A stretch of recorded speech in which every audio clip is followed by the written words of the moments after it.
Hello dear friends, in the previous lesson we discussed about the example 4. Now we discuss about the series and parallel combination of the capacitors. So let me discuss about the first combination, that is the parallel combination of the capacitor.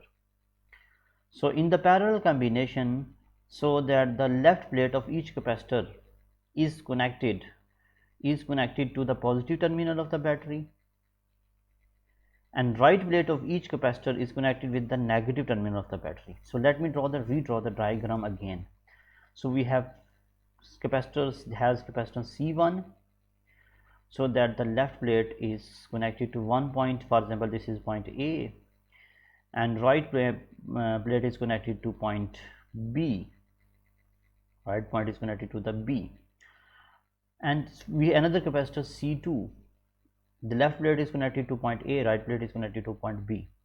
Third capacitor C3, so the left plate connected to point A, right plate connected to point B, and A and B both are connected with the battery, with the terminal of battery plus and minus.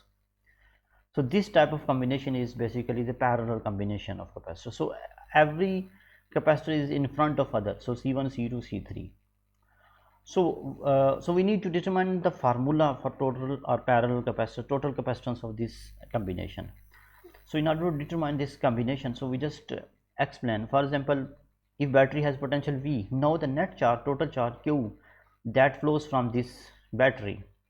So at the point A, the charge is divided into three portions because there are three ways to go. So Q1 is flowing through the capacitor C1, Q2 is flowing through the capacitor C2, and Q3 is flowing through the capacitor C3. And then the total charge is recombined at this point B, and it will to the battery again. So the total charge, for example, total 9 coulomb charge flows. So if the capacitance C1, C2 or C3 are same, so 3 3 3, so every capacitance stores 3 coulomb of charge. So as we know that each capacitance C1, C2, C3 are different, so we can say that total charge Q that is equal to Q1 plus Q2 plus Q3, and Q1 is equal to C1V, Q2 is equal to C2V, Q3 is equal to C3V. Okay, so why it is V1 not V1, V2, V2? Because they are parallel. So in the parallel combination, potential is same. Potential V1 is equal to V2 is equal to V3, because we know that in the parallel combination everything has same potential. So this we can say that V is the potential among all the capacitors. Okay, so if V is the same, so we can take V common. So we have, if V common, so C1 plus C2 plus C3, and total Q is, as we know that Q is equal to CV. C equivalent means the total capacitance. So we can put Q instead of CQV. So Q is equal to C equivalent into V is equal to V into C1 plus C2 plus C3. So this V will be cancelled. So total capacitance C equivalent is equal to C1 plus C2 plus C3.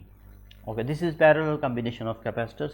So in order to find the capacitance in parallel combination, we just have to add all the capacitance to get the total capacitance. For example, if C1 is 2 microfarad, if C2 is 3 microfarad, and C3 is 4 microfarad, so total capacitance is 2 plus 3 plus 4, that gives us 9 microfarad. You just have to add in order to get the total equivalent capacitance in the series, in the parallel